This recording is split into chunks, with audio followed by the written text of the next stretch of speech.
Hello दोस्तों, नमस्ते। हम लोग मोहन राकेश द्वारा रचित आषाढ़ के एक दिन नाटक पूरी तरह से अपलोड हो चुका है। ये अंक 3 है और मोहन राकेश द्वारा रचित जो आषाढ़ का एक दिन नाटक है उसमें 3 अंक है। तो हम लोग पहला और दूसरा अंक अपलोड कर दिए हैं हम, और ये तीसरा अंक है। और इसी के साथ मोहन राकेश द्वारा रचित आषाढ़ का एक दिन नाटक समाप्त हो जाएगा। तो इसमें हम लोग सबसे पहले पात्र जो हैं सारे उनको देखेंगे। इनके बाद फिर अंक 3 से हम लोग नाटक का शुरुआत करेंगे। तो हर एपिसोड में पात्रों को जानना ज़रूरी है। बिना पात्रों के जाने बिना हम लोग का नाटक समझ में नहीं आएगा, और हम लोग जब तक शुरू से नाटक को नहीं पढ़ेंगे या नहीं सुनेंगे तो वो चीज़ समझ में नहीं आएगा। कोई भी नाटक को आधा अधूरा देखने से बिल्कुल समझ में नहीं आती है। इसीलिए आप लोग से रिक्वेस्ट है, आप लोग नए हैं तो जाइए पहले एपिसोड 1 यानी कि अंक 1 देख लीजिए, इसके बाद अंक 2 देखिए, इसके बाद अंक 3 देखिएगा, फिर आप लोगों को पूरी तरह से समझ में आ जाएगा। तो चलिए पहले पात्र देख लेते हैं, फिर हम लोग अंक 3 की तरफ चलेंगे। अंबिका जो होती है एक ग्राम का वृद्ध महिला होती है। मल्लिका उनकी बेटी होती है। कालिदास कवि होते हैं। दंतुल राजपुरुष होते हैं। मातुल भी कवि मातुल होते हैं। निपेक्ष ग्राम पुरुष होते हैं। विलोम ग्राम पुरुष होते हैं। रंगनी वो नागरी होती है। संगनी नागरी होती है। अनुस्वार अधिकारी होते हैं। अनुनासिक अधिकारी होते हैं। प्रियंगु मंजरी जो राजकन्या यानी कि कवि की पत्नी कालिदास की पत्नी होती है। इतना तो हम लोगों को समझ में आ ही गया है, क्योंकि 2 एपिसोड हम लोगों ने अध्ययन कर चुके हैं। तो चलिए अब हम लोग अंक 3 से शुरुआत करते हैं। कुछ और वर्षों के बाद वर्षा और मेघ गर्जन का शब्द, पर्दा उठने पर वही प्रकोष्ठ, एक दीपक जल रहा है। प्रकोष्ठ की स्थिति में पहले से बहुत अंतर दिखाई देता है। सब कुछ जंजर और अस्त व्यस्त है। कुंभ केवल एक है और उसका भी कोना टूटा है। आसन अपने स्थान से हटा हुआ है और उस पर अब बाग छाल नहीं है। दीवारों पर से स्वातिक आदि के चिन्ह लगभग बुझ चुके हैं। चूल्हे के पास केवल 2-1 बर्तन हैं जिन पर सिहाई चढ़ी है। एक कोने में फटे मैले वस्त्र एकत्र हैं। प्रकोष्ठ पे कोई नहीं है। मातुल भीगे वस्त्रों में बैसाखी के सहारे चलता हुआ आता है। चारों ओर दृष्टि डालकर एक लंबी सांस लेकर आता है। नकारात्मक ढंग से सिर हिलाता है और प्रकोष्ठ के बीचों बीच आ जाता है। मातुल मल्लिका का स्वर्ग अंदर से सुनाई देता है। मल्लिका कौन है? मातुल मैं हूँ। मातुल देखो वर्षा में मातुल की क्या दुर्गति की है। सिर से और वस्त्रों से पानी निचोड़ने लगता है। मल्लिका अंदर से आती है। उसके वस्त्र फटे हैं, रंग पहले से काला पड़ गया है और आंखों का भाव भी विचित्र सा लगता है। उसके व्यक्तित्व में भी प्रकोष्ठ की ही जीर्णता है। किवाड़ खुलने पर अंदर का जो भाग दिखाई देता है वहाँ अब तल्प का स्थान एक टूटा पालना रखा है। मल्लिका बाहर आकर किवाड़ बंद कर देती है। मल्लिका अरे मातुल आप इस वर्षा में? मातुल वर्षा से बचने के लिए तुम्हारे घर के सिवा कोई शरण नहीं है। सोचा जो हो मातुल के लिए आज भी तुम वही मल्लिका हो। यह आषाढ़ की वर्षा तो मेरे लिए काल सी हो रही है। पहले जब 2 पैरों से चल लेता था तब मैंने कभी भारी से भारी वर्षा की चिंता नहीं की, परंतु अब यह स्थिति है। बैसाखी आगे रखता है हूँ तो पैर पीछे को फिसल जाता है और पैर आगे रखता हूँ तो बैसाखी पीछे को फिसल जाता है। यह जानता कि राजप्रसाद में रहकर पाँव तोड़ बैठूँगा तो मैं कभी ग्राम छोड़कर वहाँ न जाता। और पीछे से मेरा घर भी उन लोगों ने ऐसा कर दिया है, कहीं पैर टिकता ही नहीं। इन चिकने शिलाखंडों में तो वह मिट्टी ही अच्छी थी जो पैर को पकड़ती थी। मैं तो अब घर में रहते बेघर हो रहा हूँ, ना बाहर रहते बनता है न अंदर। उन श्वेत शिलाखंडों के दर्शन से ही मुझे प्रसाद का स्मरण हो आता है, जहाँ रहकर एक पाँव तोड़ आया हूँ। मल्लिका, खड़े रहने में कष्ट होगा, आसन ले लीजिए। मातुल आसन के पास जाकर बैसाखी रख देता है और जमकर बैठ जाता है। मातुल, मुझसे कोई पूछे तो मैं कहूँगा राजप्रसाद में रहने से अधिक कष्टकर स्थिति संसार में हो ही नहीं सकती। आप आगे देखते हैं तो प्रतिहारी जा रहे हैं, पीछे देखते हैं तो प्रतिहारी आ रहे हैं। सच कहता हूँ, मुझे कभी पता ही नहीं चल पाया कि प्रतिहारी मेरे पीछे चल रहा है या मैं प्रतिहारियों के पीछे चल रहा हूँ। और इससे भी कष्ट कर स्थिति यह थी कि जिन व्यक्तियों को देखकर मेरा आदर से सिर झुका का मन करता था, वह मेरे सामने सिर झुका देते थे। मेरे सामने हाथ से अपनी ओर संकेत करता है। बताओ मातुल, मैं ऐसा क्या है जिसके आगे कोई सिर झुकाएगा? मातुल ना देवी है, ना देवता, ना पंडित है, ना राजा, तो फिर क्यों कोई सिर झुकाकर मातुल का वंदना करे? परंतु नहीं, लोग मातुल की तो क्या मातुल के शरीर से उतरे वस्त्रों तक का वंदना करने को प्रस्तुत थे।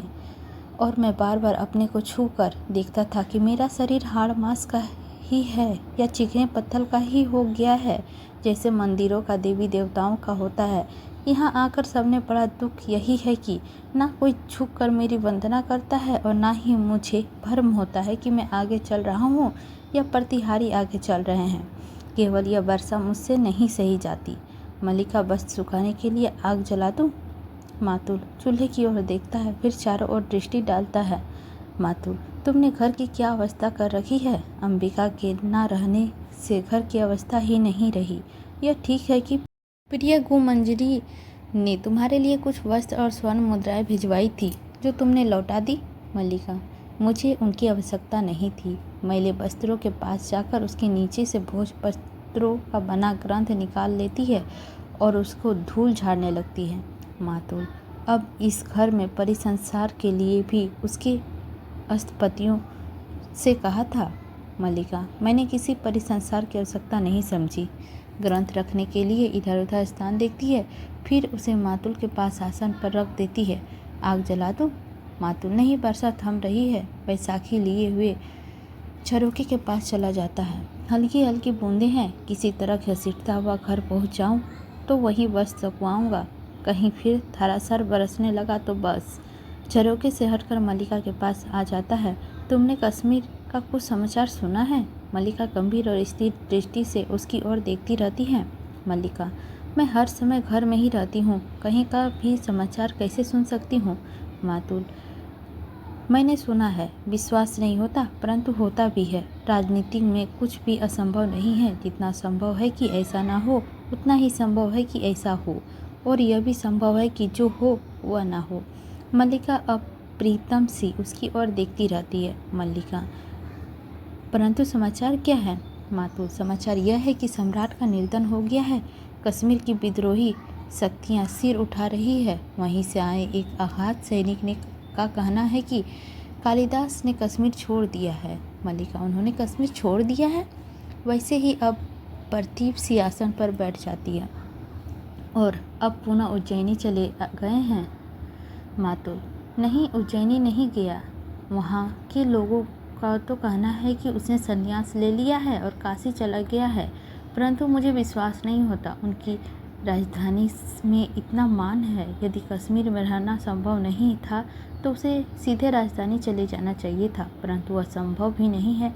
एक राजनीतिक, दूसरे जीवन। कालिदास में आज तक दोनों में से किसी की भी धुरी पहचान ना पाया। मैं समझता हूँ कि जो कुछ मैं समझ पाता हूँ, सत्य सदा उसके विपरीत होता है और मैं उस विपरीत तक पहुँचने लगता हूँ जो सत्य के विपरीत से विपरीत हो जाता है। अतः मैं जो कुछ समझ पाता हूँ वह सदा झूठ होता है। इससे तुम अब निष्कर्ष निकाल लो कि सत्य क्या हो सकता है, कि उसने संन्यास ले लिया है या नहीं लिया। मैं समझता हूँ कि उसने संन्यास नहीं लिया, इसीलिए सत्य यही होना चाहिए कि उसने संन्यास ले लिया है और काशी चला गया है। मल्लिका आसन से ग्रंथ उठाकर वक्ष में लगा देती है। मल्लिका, नहीं, यह सत्य नहीं हो सकता। मेरा हृदय इसे स्वीकार नहीं करता। मातुल, मैंने तुमसे क्या कहा था कि मैं जो कहूँगा वह कभी सत्य नहीं हो सकता, इसीलिए मैं कुछ नहीं कहता। वह काशी गया है तो भी मैं झूठा हूँ, नहीं गया तो भी मैं झूठा हूँ, यह तो ठीक है। बैसाखी पटकाता हुआ चला जाता है। मल्लिका गुमसुम सी आसन पर बैठी रहती है। मल्लिका, नहीं, तुम काशी नहीं गए, तुमने संन्यास नहीं लिया। मैंने इसीलिए तुमसे यहाँ से जाने के लिए नहीं कहा था। मैंने इसीलिए भी नहीं कहा था कि तुम जाकर कहीं का शासन भार संभालो। फिर भी जब तुमने ऐसा किया मैंने तुम्हें शुभकामनाएं दी, तथापि प्रत्यक्ष तुमने वे शुभकामनाएं ग्रहण नहीं की। ग्रंथ के हाथों में लिए जैसे अभियोगीपूर्ण दृष्टि से उसे देखती है। मैं यथापि तुम्हारे जीवन में नहीं रही, परंतु जब मेरे जीवन में सदा बने रहे हो, मैंने कभी तुम्हें अपने से दूर नहीं होने दिया है। तुम रचना करते रहे और मैं समझती रही कि मैं सार्थक हूँ। मेरे जीवन का भी कुछ उपलब्धि है। ग्रंथ घुटनों पर रख लेती है। और आज तुम मेरे जीवन का इस तरह निराधार कर दोगे। ग्रंथ को आसन पर रख कर उद्हीन दृष्टि से उसकी ओर देखती रहती है। तुम जीवन के तटस्थ हो सकते हो, परंतु मैं तो अब तटस्थ नहीं हो सकती। क्या जीवन को तुम मेरी दृष्टि से देख सकते हो? जानते हो मेरे जीवन में ये वर्ष कैसे व्यतीत हुए हैं? मैंने क्या क्या देखा है, क्या क्या हुई है। उठकर अंदर से किवाड़ खोल देती है और पालने की ओर संकेत करती है। इस जीव को देखते हो, पहचान सकते हो? यह मल्लिका है जो धीरे धीरे बड़ी हो रही है और माँ के स्थान पर अब मैं इसकी देखभाल करती हूँ। यह मेरे अभाव की संतान है। जो भाव तुम थे और दूसरे नहीं हो सकता, परंतु अभाव के कोष्ठ से किसी दूसरे की जाने कितनी कितनी आकृतियाँ है। जानते हो, मैंने अपना नाम खोकर एक विशेषण उपार्जित किया है और अब मैं अपनी दृष्टि से नाम नहीं केवल विशेषण हूँ। किवाड़ बंद कर आसन की ओर लौट पड़ती है। व्यवसायी कहते हैं, उज्जैनी में अब बाद है। तुम्हारा बहुत सा समय वरांगनाओं में सहवास में व्यतीत होता है, परंतु तुमने वरांगना का यह रूप भी देखा है। आज तुम मुझे पहचान सकते हो। मैं आज भी उसी तरह पर्वत शिखर पर जाकर मेघमालाओं को देखती हूँ, उसी तरह ऋतु संहार और मेघदूत की पंक्तियाँ पढ़ती हूँ। मैंने अपने भाव के कोष्ठ को रिक्त नहीं होने दिया, परंतु मेरे अभाव का पीड़ा का अनुमान लगा सकते हो। कहानियाँ आसान पर रख कर बैठ जाती है और ग्रंथ हाथों में उठा लेती है। नहीं, तुम अनुमान नहीं लगा सकते। तुमने लिखा था कि एक दोष गुणों खसमों से उसी तरह छिप जाता है जैसे चांद की किरणों में कलंक, परंतु दरिद्र नहीं छिपता। 100 गुणों में से भी नहीं छिपता, नहीं छिपता ही नहीं, 100 गुणों में छा लेता है, एक एक कर नष्ट कर देता है। बोलती बोलती वह अंतर्मुख हो जाती है। परंतु मैंने यह सब सह लिया, इसीलिए मैं टूट कर भी अनुभव कर रही कि तुम बन रहे हो, क्योंकि मैं अपने को अपने में ही देखकर तुम में देखती थी। और आज यह सब सुन रही हूँ कि तुमने सब कुछ छोड़कर संन्यास ले रहे हो, तटस्थ हो रहे हो, उदासीन। मुझे तेरी मेरी संता के बोध में इस तरह वंचित कर दोगे। बिजली रोनती है और मेघ गर्जन सुनाई देता है। वही आषाढ़ के दिन है, उसी तरह बादल में गरज रहे हैं, उसे वर्षा हो रही है। वही मैं हूँ, उसी घर में हूँ, किंतु पुनः बिजली कौनती है, मेघ गर्जन सुनाई देता है और डिहुरी के द्वार धीरे धीरे खुलता है। कालिदास छत बिछत सा द्वार खोलकर डिहुरी में ही खड़ा रहता है। मल्लिका किवाड़ खोलने शब्द से उधर देखती है और हांसा उठ खड़ी होती है। कालिदास अंदर आता है। मल्लिका जड़ सी उसे देखती रहती है। कालिदास समंता पहचानती नहीं हो? मल्लिका उसी तरह देखती है। कालिदास प्रकोष्ठ में इधर उधर देखता है, फिर मल्लिका पर सिर से पैर तक एक दृष्टि डालकर आसन की ओर चला जाता है। और न पहचानना ही स्वाभाविक है, क्योंकि मैं वह व्यक्ति नहीं हूँ जिसे तुमने पहले पहचानती रही हो, दूसरा व्यक्ति हूँ। बाहें पीछे टिकाकर आसन पर बैठ जाता है। और सच कहूँ तो वह व्यक्ति हूँ जिसे मैं स्वयं नहीं पहचानता। तुम इस तरह जड़ सी क्यों खड़ी हो? मुझे देखकर बहुत आश्चर्य हुआ। मल्लिका किवाड़ बंद कर देती है, फिर खोई सी उसकी ओर बढ़ जाती है। मल्लिका, आश्चर्य, मुझे विश्वास ही नहीं हो रहा है कि तुम हो और मैं जो तुम्हें देख रही हूँ वास्तव में मैं ही हूँ। कालिदास, देख रहा हूँ कि तुम भी वह नहीं हो। सब कुछ बदल गया है। यह संभव है कि परिवर्तन केवल मेरी दृष्टि में हुआ है। मल्लिका, मुझे विश्वास नहीं होता कि यह सौपन्य नहीं है। कालिदास, नहीं, सौपन्य नहीं है। यथार्थ है कि मैं यहाँ हूँ। दिनों की यात्रा कर कर थका टूटा हारा हुआ यहाँ आया हूँ कि एक बार यहाँ का यथार्थ देख लूँ। मल्लिका, बहुत भी गए हो। मेरे यहाँ सूखे वस्त्र तो नहीं है, पर मैं। कालिदास, मेरे भीगे होने की चिंता मत करो। जानती हो, इस तरह भीगना भी जीवन में एक महत्वाकांक्षा हो सकती है। वर्षों के बाद भीगा हूँ, अभी सूखना नहीं चाहता। चलते चलते बहुत थक गया हूँ। कई दिन ज्वार आता रहा, परंतु इस वर्षा से जैसे सारी थकान मिट गई है। मल्लिका उसकी ओर पास चल जाती है। मल्लिका, बहुत थक गए हो। कालिदास, थक गया था, अब भी थका हूँ, परंतु वर्षा ने थकान कम कर दी है। मल्लिका, तुम सचमुच पहचानने नहीं जाते। कालिदास क्षण पर उसे देखता रहता है, फिर उठकर झरोखे के पास चला जाता है। कालिदास, और तुम्हें कहाँ पहचानी जाती हो। यह घर भी कितना बदल गया है, और मैं आशा कर रहा था कि सब कुछ वैसा ही होगा। जयो का तयो, यथास्थान। पर कुछ भी तो यथास्थान नहीं है। चारों ओर देखता है, तुमने सब कुछ बदल दिया है, सब कुछ बदल दिया है। मल्लिका, मैंने नहीं बदला। कालिदास उसकी ओर देखता है, फिर टहलने लगता है। कालिदास, जानता हूँ तुमने नहीं बदला, परंतु। मल्लिका उसके पास आ जाता है। मैंने यह नहीं सोचा था कि यह घर कभी मुझे अपरिचित सी लग सकता है। यहाँ का प्रत्येक वस्तु का स्थान और विन्यास इतना निश्चित था, परंतु आज सब कुछ अनिश्चित लग रहा है। और उसकी आंखें में देखता है। और तुम भी अपरिचित सी लग रही हो। इसीलिए कहता हूँ कि संभव है दृश्य उतना नहीं बदला जितना मेरी दृष्टि बदल गई है। मल्लिका, थके हो, बैठ जाओ। आंखों से लगता है तुम अब भी स्वस्थ नहीं हो। कालिदास, बहुत दिन इधर उधर भटकने के बाद यहाँ आया हूँ। कश्मीर जाते हुए जिस कारण से नहीं आया था, आज उसी कारण से आया हूँ। क्षण भर दोनों की आंखें मिली रहती है। मल्लिका, आर्य मातुल से आज ही पता चला कि तुमने कश्मीर छोड़ दिया है। कालिदास, हाँ, क्योंकि संता और प्रभुता की मोह छूट गया है। आज मैं उन सब से मुक्त हूँ जो वर्षों से मुझे कसता रहा है। कश्मीर में लोग समझते हैं कि मैंने संन्यास ले लिया है, परंतु मैंने संन्यास नहीं लिया। मैं केवल मृतगुप्त के कलेवर से मुक्त हुआ हूँ, जिसने पुनः कालिदास को कलेवर में जी सकूँ। एक आकर्षण सदा मुझे उस सूत्र की ओर खींचता था जिसे तोड़कर मैं यहाँ से गया था। यहाँ की एक एक वस्तु में जो अम्लीयता थी, वह यहाँ से जाकर मुझे कहीं नहीं मिली। मुझे यहाँ की एक एक वस्तु, रूप और आकार का स्मरण है। फिर प्रकोष्ठ के आसपास दिखता है कुंभ, बागछाल, कुसा, दीपक, ये रूप, ये आकृतियाँ और तुम्हारी आंखें। जाने के दिन तुम्हारी आंखों में जो रूप देखा था, वो आज तक मेरी स्मृति में अंकित है। मैं अपने को विश्वास दिलाता रहा हूँ कि कभी भी लौट कर आऊँ, यहाँ सब कुछ वैसा ही होगा। कोई द्वार खटखटाता है। मल्लिका अव्यवस्थित होकर उसकी ओर देखती है। कालिदास द्वार की ओर जाना चाहता है, पर वह उसे रोक देती है। मल्लिका, द्वार बंद रहने दो। तुम जो बात कर रहे थे करते जाओ।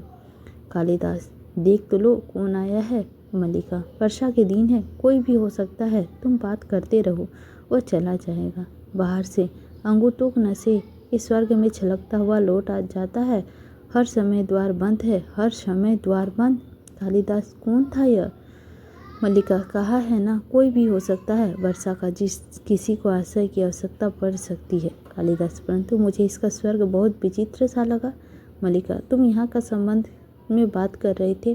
कालिदास, लगा जैसे इस स्वर्ग को मैं पहचानता हूँ, जैसे यहाँ की हर वस्तु की तरह यह भी किसी प्रचलित स्वर्ग का बदला हुआ स्वरूप है।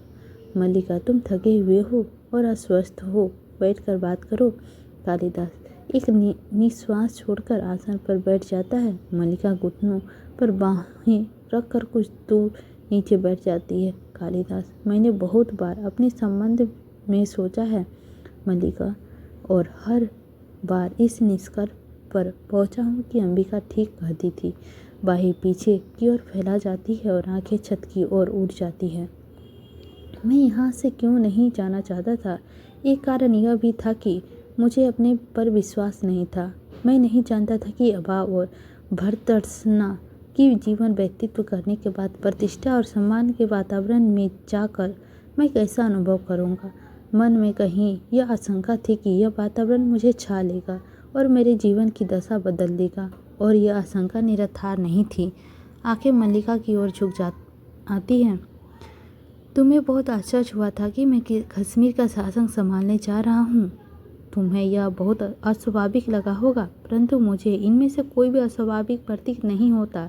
अभावपूर्ण जीवन की यह एक स्वाभाविक प्रतिक्रिया थी।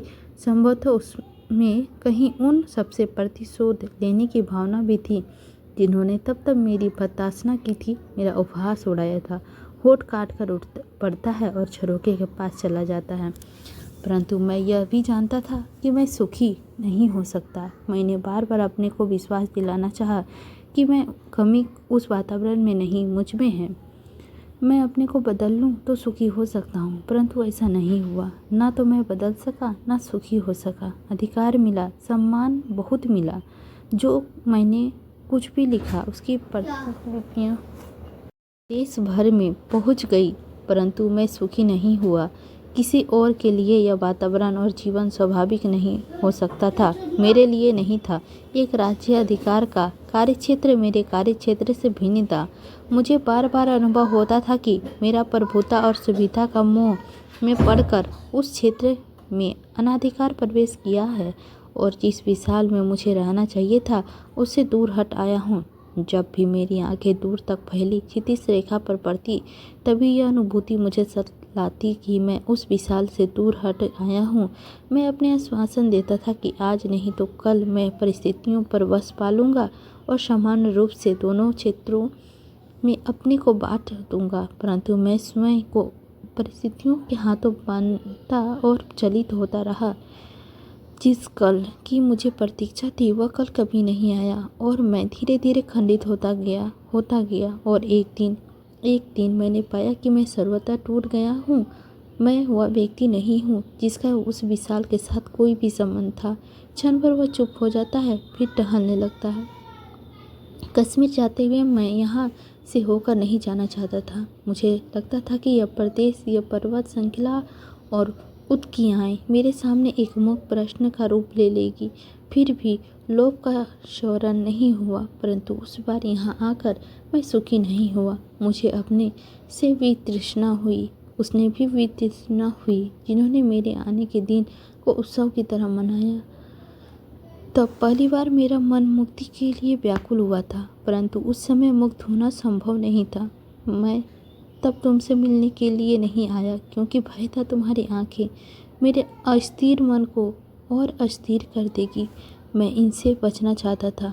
उसका कुछ भी परिणाम हो सकता था। मैं जानता था तुम पर क्या उसकी प्रतिक्रिया होगी, दूसरे तुम्हें क्या कहेंगे। फिर भी उस संबंध को निश्चित था कि तुम्हारे मन में कोई कैसा भाव नहीं आएगा, और मैं यह आशा लिए हुए चला गया कि एक कल ऐसा आएगा जब मैं तुमसे यह सब कह सकूंगा और तुम्हें अपने मन में दृढ़ का विश्वास दिला सकूंगा। यह नहीं सोचा कि दृढ़ एक व्यक्ति तक सीमित नहीं होता, परिवर्तन एक दिशा का व्याप्त नहीं करता। इसीलिए आज यहाँ आकर बहुत सर्वथा का बोध हो रहा है। फिर झरोखे के पास चला जाता है। लोग सोचते हैं मैंने उस जीवन और वातावरण में रहकर बहुत कुछ लिखा है, परंतु मैं जानता हूँ मैं वहाँ रहकर कुछ नहीं लिखा। जो कुछ लिखा है वह यहाँ के जीवन का ही संचय था। कुमार संभव की पृष्ठभूमि यह हिमालय है और तपस्विनी उमा तुम हो। मेघदूत की यक्ष की पीड़ा मेरी पीड़ा है और विरह विमर्तता यक्षिणी तुम हो। तथापि मैंने स्वयं यहाँ होने और तुम्हें नगर में देखने की कल्पना की। अभियान शकुंतलम में शकुंतला का रूप में तुम ही मेरे सामने थी। मैंने जब जब लिखने का प्रयत्न किया तुम्हारे और मेरे जीवन का इतिहास को फिर दोहराया, और जब उनसे हटकर लिखना चाहा तो रचना पर्यवान नहीं हुई। रघुवंश में आज भी विकल्प मेरी ही वेदना की अभिव्यक्ति है। और मल्लिका दोनों हाथों से मुँह छिपा लेती है। कालिदास साँसा बोलते बोलते रुक जाता है और क्षण भर उसकी ओर देखता रहता है। चाहता था तुम यह सब पढ़ पाती, परंतु सो तो कुछ इस रूप में टूटा कि। मल्लिका मुंह से हाथ हटा लेती है, नकारात्मक भाव से सिर हिलाती है। मल्लिका वह सूत्र कभी नहीं टूटा। उठकर वस्त्र के लपेटे पन्ने कोने से उठा लाती है और कालिदास के हाथ में रख देती है। कालिदास पन्ने को पटक कर देखता है। कालिदास, मेघदूत, तुम्हारे पास मेघदूत की प्रतिलिपि कैसे पहुंच गई? मल्लिका, मेरे पास तुम्हारी सब रचनाएं हैं। रघुवंश और शकुंतलम की प्रतियां कुछ ही मास पहले मुझे मिल पाई हैं। कालिदास, तुम्हारे पास मेरी सब रचनाएं हैं, परंतु वे सब यहाँ उपलब्ध हुई क्या? मल्लिका, उज्जैनी के व्यवसायी कभी कभी इस मार्ग से होकर भी जाते हैं। कालिदास, और उसके पास ये प्रतिलिपियाँ मिल जाती है। मल्लिका, मैंने कह कर मंगवाई थी, 2 वर्ष में कहीं एक प्रतिलिपि मिल पाती थी। कालिदास, और इसके लिए धन? मल्लिका, 2 वर्ष की एक प्रति मिल पाती थी। धन एकत्रित करने में बहुत समय लगता था। कालिदास सिर झुकाए आसन पर आ बैठता था। कालिदास, जो अभाव वर्षों से मुझे सलाते रहे हैं वे आज और बड़े प्रतीत होते हैं। मल्लिका, मुझे वर्षों पहले यहाँ लौट आना चाहिए ताकि यहाँ वर्षा में भीग कर लिखता यह सब जो मैं अब तक नहीं लिख पाया और जो आषाढ़ के मेघों की तरह वर्षों से मेरे अंदर घुमर रहा था। निश्वास छोड़कर आसन पर रखे ग्रंथों को उठा लेता है और उसके पन्ने पलटने लगता है, परंतु बरस नहीं पाता क्योंकि उसे ऋतु नहीं मिलती, वायु नहीं मिलती। यह कौन सी रचना है? यह तो केवल कोरे पृष्ठ हैं। मल्लिका, ये पन्ने अपने हाथों से बनाकर सिए थे। सोचा था तुम राजधानी से आओगे तो मैं तुम्हें यह भेंट करूंगी, कहूंगी इन पृष्ठों पर आपने सबसे बड़े महाकवि की रचना करना। उस बार तुम आकर भी नहीं आए और ये भेंट यहीं पड़ी रही। अब तो ये पन्ने टूटते भी लगे हैं और मुझे कहते संकोच होता है कि यह तुम्हारी रचना के लिए है। कालिदास पन्ना पलटता है। कालिदास, तुमने ये पृष्ठ अपने हाथों से बनाए थे कि इन पर मैं अब एक महाकाव्य रच सकूं?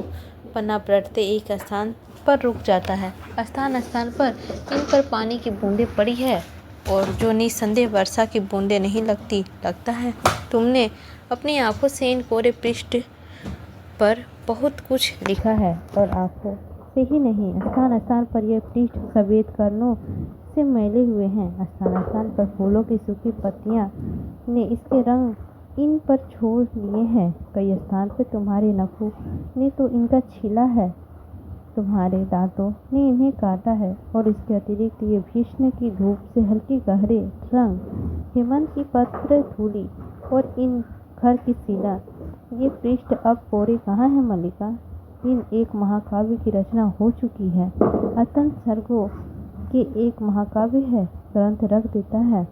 इन पृष्ठों पर अब नया कुछ क्या लिखा जा सकता है? उठकर झरोखे के पास चला जाता है, कुछ क्षण बाहर देखता रहता है, फिर मल्लिका की ओर मुड़ जाता है। परंतु इसके आगे भी तो जीवन शेष है। हम फिर अर्थ से आरंभ कर सकते हैं। अंदर से बच्चे की कुनकुनाने की और रोने की शब्द सुनाई देती है। मल्लिका सहसा उठकर उद्विग्न भाव से उस ओर चल देती है। कालिदास हस्तप्रस्त उसे जाते देखता है। कालिदास, मल्लिका। मल्लिका रुक कर उसकी ओर देखती है। कालिदास, रोने के शब्द है ये? मल्लिका, यह मेरा वर्तमान है। अंदर चली जाती है। कालिदास संबंधित सा प्रकोष्ठ के बीच आ जाता है। कालिदास, तुम्हारा वर्तमान? कोई द्वार खटखटाता है, फिर पैर की चोट से द्वार अपने आप खुल जाता है। ड्योरी पर विलोम द्वार पर कोसता खड़ा है। वस्त्र कीचड़ से लथपथ वह झूलता सा अंदर आता है। विलोम भीगे दिन में फिसल कर गिरे और गिरे खाई में। कितनी बार कहा है भैया विलोम बहुत ऊंचे मत चढ़ा करो, परंतु भैया विलोम क्यों मानने लगे? पहले आए तो द्वार बंद, लौट कर गए और फिसल गए, फिर आए तो द्वार बंद, फिर लौट कर जाते तो क्या होता? आज का दिन ही तो ऐसा है कि कालिदास को देख बोलते बोलते रुक जाता है। दृष्टि का भाव ऐसा हो जाता है जैसे कोई बहुत सूक्ष्म वस्तु का अध्ययन कर रहा हो। न जाने आंखों में क्या हो गया है। कभी अप्रचलित आकृतियाँ बहुत प्रचलित जान पड़ती है और कभी प्रचलित आकृतियाँ भी अप्रचलित नहीं लगती। यह अब इतनी प्रचलित आकृतियाँ हैं और इसे पहचाने ही नहीं रहा। आकृतियाँ जानी हुई है पर व्यक्ति नया सा लगता है। क्यों बंधु, तुम मुझे पहचानते हो? मल्लिका अंदर से आती है और विलोम को देखकर द्वार के पास जड़ हो जाती है। कालिदास, आकृति बहुत बदल गई है परंतु व्यक्ति आज भी वही है। विलोम, स्वर भी परिचित है और शब्द भी। आंखें स्थिर कर के देखने में प्रयत्न करता है और सहसा हंस उठता है। तो तुम हो तुम? गिरने की चोट खाने से सारा कष्ट दूर हो गया? कितने दिनों से तुम्हें देखने की लालसा मन में थी। आओ। उसकी बाहों में बढ़ता है परंतु कालिदास उसके सामने हट जाता है। गले नहीं मिलोगे? मेरा शरीर मैला है इसीलिए, या मुझे से घृणा है, परंतु इस तरह मेरा तुम्हारा संबंध नहीं टूट सकता। तुमने कहा था ना कि हम एक दूसरे से बहुत निकट पड़ते हैं। नहीं कहा था? मैंने इन वर्षों में उस निकटता अंदर नहीं आने दिया। मैं तो समझता हूँ कि अब एक दूसरे के और भी निकट पड़ते हैं। मल्लिका की ओर मुड़ता है। क्यों मल्लिका, मैं ठीक नहीं कहता? तुम वहाँ संबंधित सी क्यों खड़ी हो? विलोम, इस घर में अब अनाचित अतिथि नहीं है। अब तो वह अधिकार से आता है। नहीं, अब तो वह इस घर में कालिदास का स्वागत और आतिथ्य कर सकता है। नहीं। फिर कालिदास की ओर मुड़ता है। कहोगे कितनी असमीन बात है कि तब भी मुझसे इस घर में भेंट हुई थी और आज भी यही हुई है, परंतु सच मानो यह असमानी बात नहीं है। तुम जब भी आते हमारी भेंट यहीं होती। मल्लिका की ओर मुड़ता है। तुमने अब तक कालिदास को अतिथि का उपकर्म नहीं किया। वर्षों के बाद एक अतिथि घर में आए और उसका आतिथ्य ना हो। जानती हो कालिदास को इस प्रदेश की हिरण सावकों का कितना मोह है। फिर कालिदास की ओर मुड़ता है। एक कालिदास हिरण सावक इस घर में भी है। तुमने मल्लिका के बच्चे को नहीं देखा? उसकी आंखें कि हिरण सावक से कम सुंदर नहीं है। जानते हो अष्टावर्क क्या कहता है? मल्लिका सहसा आगे बढ़ जाती है। मल्लिका, अरे विलोम हंसता है। विलोम, तुम नहीं चाहते कि कालिदास यह जाने कि अष्टावर्क क्या कहता है, परंतु मुझे उसकी बात पर विश्वास नहीं होता। मैं इसीलिए कह रहा था कि संभव है कालिदास ही देख कर बता सके कि अष्टावर्क की बात कहाँ तक सच है। क्या बच्चे की आकृति सचमुच विलोम से मिलती है या? मल्लिका हाथों से मुंह छिपाए आसन पर बैठती है। विलोम कालिदास के पास चला जाता है। चलो देखोगे? कालिदास, यहाँ से चले जाओ। विलोम, चला जाऊँ? हंसता है। इस घर से, यह ग्राम प्रातर से ही सुना है शासन बहुत बली होती है, प्रभुत्व में बहुत सार्थक होती है। कालिदास, मैं कह रहा हूँ ना, इस समय यहाँ से चले जाओ। विलोम, क्योंकि तुम लौट यहाँ आए हो? क्योंकि वर्षों से छोड़ी हुई भूमि आज भी फिर तुम्हें अपनी प्रतीत होने लगी है, क्योंकि तुम्हें अधिकार स्वायत्त है। हंसता है। जैसे तुम्हें बाहर जीवन की गति ही नहीं, तुम हो और कोई नहीं। परंतु समय निर्दय नहीं है, उसने औरों को भी सता दी है, अधिकार दिए हैं। वह धूप और नैवेद्य लिए घर की देहरी पर रुका नहीं रहा, उसके औरों की अवसर दिया है, निर्माण किया है। तुम्हें उसके निर्माण का भी तृष्णा होती है, क्योंकि तुम जहाँ अपने को देखना चाहते हो नहीं देख पा रहे। कोई क्षण उसकी ओर देखता रहता है फिर हंसता है। तुम चाहते हो कि इस समय मैं यहाँ से चला जाऊँ? मैं चला जाता हूँ, इसीलिए नहीं कि तुम आदेश देते हो, परंतु इसीलिए कि तुम यहाँ आज अतिथि हो और अतिथि की इच्छा का मान होना चाहिए। द्वार की ओर चल देता है। द्वार के पास रुककर मल्लिका की ओर देखता है। देखना मल्लिका, अतिथि में कोई कमी ना रहे। जो अतिथि वर्षों में एक बार आया है वह आगे जाने कभी आएगा या नहीं। अष्टपूर्ण दृष्टि से दोनों की ओर देखता है और चला जाता है। मल्लिका मुंह में हाथ हटाकर कालिदास की ओर देखती है। कुछ क्षण दोनों चुप रहते हैं। मल्लिका, क्या सोच रहे हो? कालिदास झरोखे के पास जाता है। कालिदास, सोच रहा हूँ कि आषाढ़ का ऐसा भी दिन था, ऐसे भी घाटी में मेघ भरे थे और असमय अंधेरा हो गया था। मैंने घाटी की एक आहत हिरण शावक को देखा था और उठा कर यहाँ ले आया था। तुमने उसका उपचार किया था। मल्लिका उठकर उसके पास चली जाती है। मल्लिका, और भी तो कुछ सोच रहे हो? कालिदास: और सोच रहा हूँ।